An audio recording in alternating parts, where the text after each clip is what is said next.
Hi, Dave Butler here. I wanted to go over a research article based on PSSE, or Physiotherapeutic Scoliosis-Specific exercise with adolescent idiopathic scoliosis, and the comparison of the effects of that with other treatment philosophies.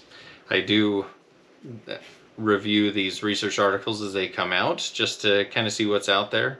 And it's really interesting lately. I've been seeing a lot more randomized controlled trials. I've been seeing a lot more research coming out that is specific to either the Schroth method or PSSE in general, which is really cool. Because there for a while we weren't seeing a ton. We were seeing them occasionally come out, but I would say every month I'm seeing something new coming out that's controlled and that's randomized, which is fantastic for conservative non-operative treatment of scoliosis. So that's really cool. So the article I wanted to talk about, it's titled "The Effects of Physiotherapeutic Scoliosis-Specific Exercise on Idiopathic Scoliosis in Children and Adolescents: A Systematic Review and Meta-Analysis." So to simplify what a systematic review and meta-analysis is, it's a way of looking at a review of the literature. So they're looking at over a specific time frame if there are studies that meet their inclusion criteria, meaning that they're randomized and that they're controlled and that they're good quality studies.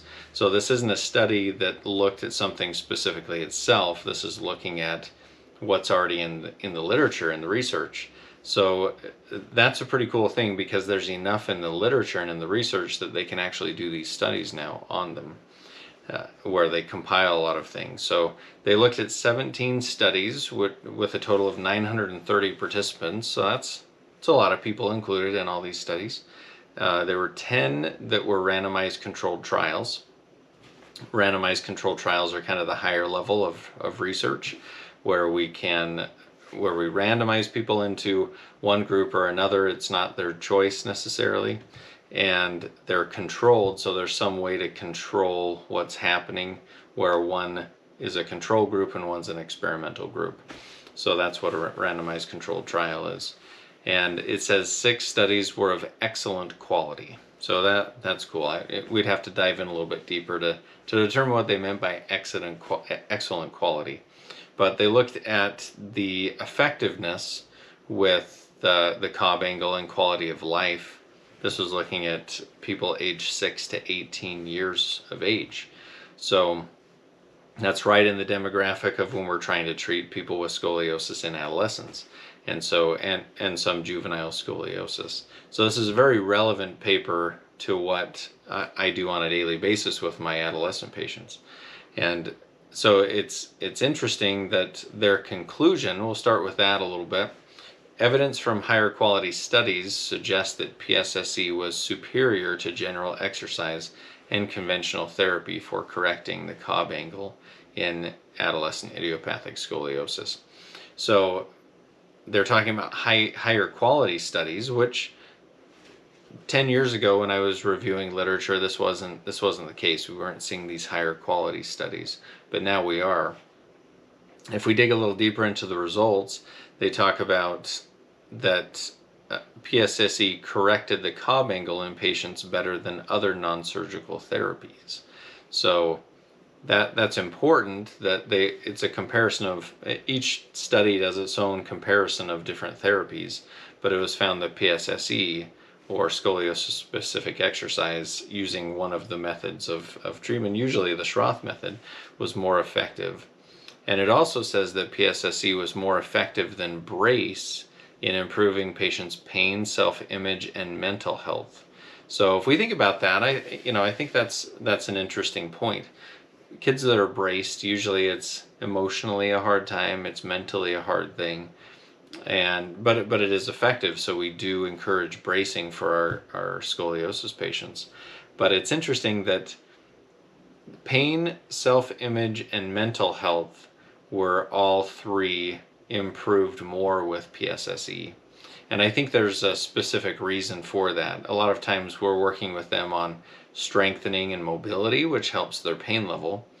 I think their mental health is improved because they feel like they can do something about this curve that they feel a lot of times that they don't have any control over.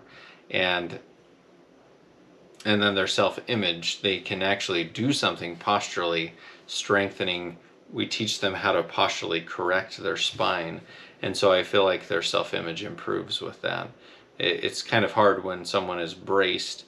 They do sometimes have more pain. They sometimes have a worse self-image because now they have a brace that everyone can see, and their mental health, I think, can suffer a little bit as well.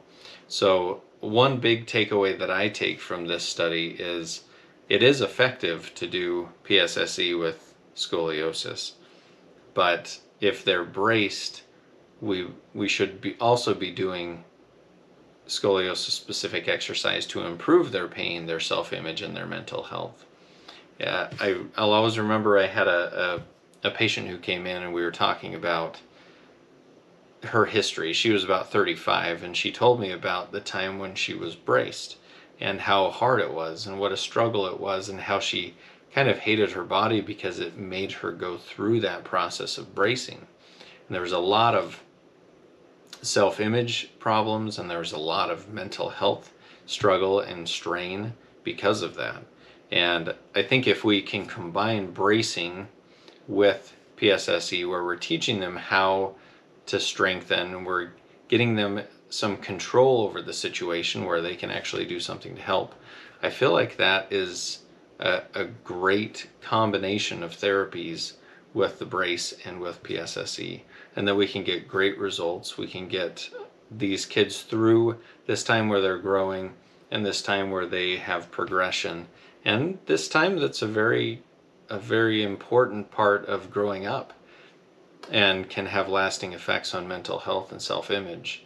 And why wouldn't we? That's my question. If there's a Schroth therapist that is available in the area and an orthotist that can make a good brace, why aren't we using those in conjunction? The literature clearly shows and supports that we should be doing this, that we get better results out of the Cobb angle, which seems to be everything that the surgeon cares about.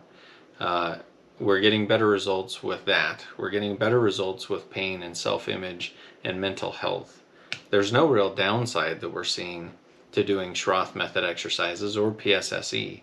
So this research article is just supporting everything that we're seeing with having better results in all these categories. I had a Schroth instructor who said we need to start thinking of scoliosis as more than just the Cobb angle. And I totally agree with that. We get so focused on the Cobb angle and whether it's progressing or not that sometimes we forget the pain side of it. We forget the self-image side of it. We forget the mental health side of it. And if we're forgetting those things, we're not treating the whole person. We're just treating the Cobb angle. And we shouldn't do that. We shouldn't just be treating the Cobb angle. Yeah, that's how we monitor for progression. But we have to also be considering these other things, because these things are what come up in therapy later, either mental health therapy not with me or physical therapy trying to work on their curve later in life. And how good would it be to help their self-image, their mental health, and reduce their pain while we're doing bracing, or even before we need bracing? Let's help them take the reins on what's going on and take control of that and work towards improving those things. So kind of a cool study that sent me on a little bit of a tangent, but lately I've been seeing a lot more research studies come out. I did a quick search of research articles on PubMed specifically, and I probably came up with at least 20 that were randomized controlled, varying qualities. I mean, there are some that don't have as much power or quality to them, but we're seeing more and more. We're seeing more and more that's supportive of scoliosis-specific exercise. I've seen a couple that are showing no significant difference between strengthening and PSSE, but that I've only seen one or two of those, and I'm seeing a ton more that are in support. So a message to anyone who's a surgeon or a medical professional that sees these kids: Schroth exercises, PSSE, and bracing should be part of the plan of care. They should be part of our multidisciplinary approach. But even more than that, if you're a patient or you have someone someone that you care about has scoliosis, know that there is more that can be done. Their research is supporting it, and we're seeing more and more people get trained. It should be more accessible. And if you have someone that is close by that does Schroth, fantastic, or a different form of PSSE, go talk to them and really see if it's right for you. If you want to see us here at Align Therapy, we'd love to see you as well. We're here to help people get the treatment that they need, to help avoid these things and help them get set on a good track for the rest of their life. So thanks for watching. Sorry for the rambling a little bit, but it's a topic that's very near and dear to my heart. It's what I see all day long. So thanks for watching. We'll see you next time.